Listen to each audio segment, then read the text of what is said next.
तो ब्रह्मा जी बोले हमारा भी दिमाग गर्म रहता है, हम भी सुखी नहीं है। ब्रह्मा कहें सुख विष्णु को भारी, हमसे ज्यादा सुखी तो विष्णु भगवान है, कोई काम धाम नहीं उनको, वो ज्यादा सुखी है। लेकिन तुलसीदास जी से पूछा आप बताओ, तुलसीदास विचारी कहें, तुलसीदास बाबा कहते हैं तुलसीदास विचारी कहें, हरि नाम बिना सब जीव दुखारी। भगवान के नाम के बिना इस संसार में कोई भी सुखी क्या नहीं है, सुखी नहीं है। जिसके जीवन में भगवान का नाम नहीं है वो सब दुखी है। आत्मदेव रोए, बड़ा होकर के उस बालक ने बहुत पीटा ब्राह्मण को। देखो एक बात बोले, मुस्कुराकर राम के रस को, मुस्कुराकर राम के रस को जिसको पीना आ गया, सच कहो इस जगत में उसको जीना आ गया।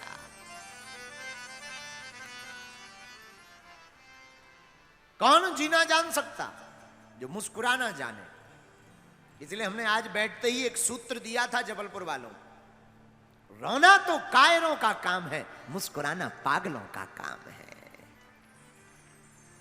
रोते वो हैं जो कायर होते हैं, लेकिन जबलपुर वाले तो समझदार हैं। ऐसा आप लोग तो समझदार। जबलपुर की क्या कहना, जबलपुर के एक आदमी को फांसी की सजा मिली, चंगीलाल। जबलपुर में आजकल दमोह नाका पे हमारे एक चेला रहते चंगीलाल, चंगीलाल को मिली फांसी की सजा। जज बोले तुम्हारी कोई आखिरी ख्वाहिश। अब जबलपुर का आदमी घाटा खा जाए, तो हाथ जोड़ के बोला श्रीमान हमारी एक ही आखिरी ख्वाहिश है कि हमारी जगह तुम लटक जाओ। झंझट खत्म। हमने सुना उस दिन के बाद जज ने फैसला सुनाना बंद कर दिया, और लौट कर अगर जबलपुर की फाइल चली जाए तो वे देखते ही नहीं। बोलो सीताराम, जोर से बोलो, और जोर से बोलो। तो आत्मदेव ब्राह्मण रोने लगे, आहा हा, क्यों?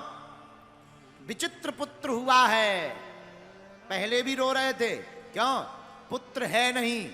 आज भी रो रहे, क्यों? पुत्र क्यों है। यही संसार का हाल है। जिसकी शादी नहीं भाई वो भी रो रहा, हो जाए अर्जी लगाओ फिर रहो पीले रंग के कपड़ा में। हमारे पास तो कई लोग आते, गुरुजी कृपा करो, कृपा काय? अकेले ही हैं, रोटी बना भी बारी भी तो चाहे। अच्छा जिनके हो गए हम उनसे मिलाई, उनका कहा भैया सब ठीक ठाक है। अरे गुरुजी कहां फंस गए, पहले ही ठीक है। मैं भी मिला, हमें बड़ी हंसी आने लगती है। इस दुनिया में विचित्र है, अद्भुत है। जिसके जो है नहीं वो रो रहा, और जिसके है वो भी रो रहा। हंस कौन रहा है? बोले एक ही हंस रहे हैं। बोले कौन? मुस्कुराकर राम के रस को जिसको पीना आ गया, सच कहो इस दुनिया में उसको जीना आ गया। भगवान नाम को जपने वाले हमेशा मुस्कुराते ही। आपने कभी देखा होगा महात्माओं को रोते देखा? महात्मा नहीं रोते, क्यों? महात्मा बनते ही इसीलिए कि हंसो। महात्मा बना ही जाता हंसने के लिए। महात्मा इसीलिए तो बनते हैं कि भाई हंसो, मुस्कुराओ, जय जय सीताराम। तो ठाकुर जी के रूप का ध्यान करने के लिए गोकर्ण ने अपने पिताजी को समझाया, जाइए पिताजी भगवान का नाम जप करिए, यहां कोई किसी का नहीं है। तो सोई आत्मदेव ब्राह्मण बन को गए। आहा हा, वन में भगवान नाम का जप किया। एक दिन माता जी भी, धुंधली देवी भी मर गई, और गोकर्ण जी ने पिंडदान किया, और 5 वेश्याओं को लाकर घर पर रख लिया धुंधकारी ने।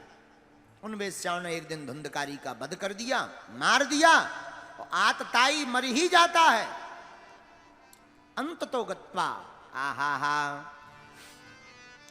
गोकर्ण जी ने अपने भाई को माता पिता की तृप्ति के लिए पिंडदान किया, लेकिन एक दिन प्रेत बन करके धुंधकारी सताने लगा। पूछा कौन हो? भैया हम तुम्हारे बड़े भाई हैं धुंधकारी। भाई तुम प्रेत कैसे बन गए?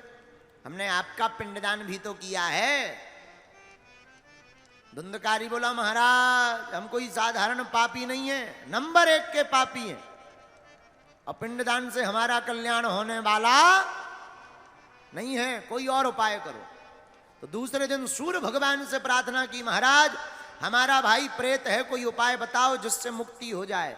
सोई सूर्य भगवान बोले केवल एक उपाय है, भागवत की कथा। अगर कोई श्रीमद् भागवत की कथा को सुन ले तो वो प्रेत बाधा से भी मुक्त हो जाता है। दूसरी बात सुनो, भागवत कितनी अद्भुत है। जिंदा आदमी को तो मोक्ष देती ही देती है, कोई अगर मर भी जाए, नंबर 1 का पापी हो, और मरने के बाद भी अगर उसके नाम से भागवत की कथा करवा दी जाए, धन्य है भागवत की कथा, सोई उस महापापी प्रेत का भी कल्याण हो जाता है।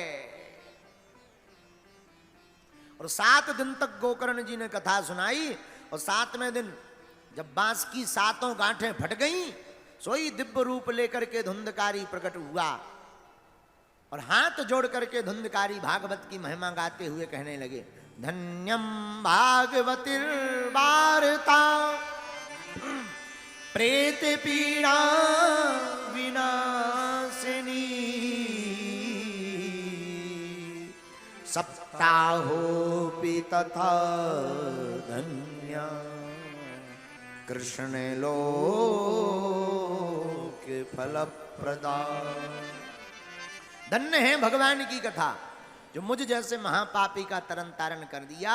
तो भैया भागवत की कथा इतनी सिद्ध है कि कोई महापापी भी 7 दिन तक बैठकर भगवान की कथा सुन ले, सोई उसका कल्याण हो जाता है।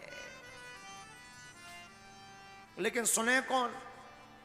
जिसे भगवान से प्रेम है वही सुनते, बाकी कछु लोग तो ऐसे हो कि कथा सुनने आएंगे, बातें करेंगे दुनिया भर की। अच्छा भैया फिर क्या हुआ?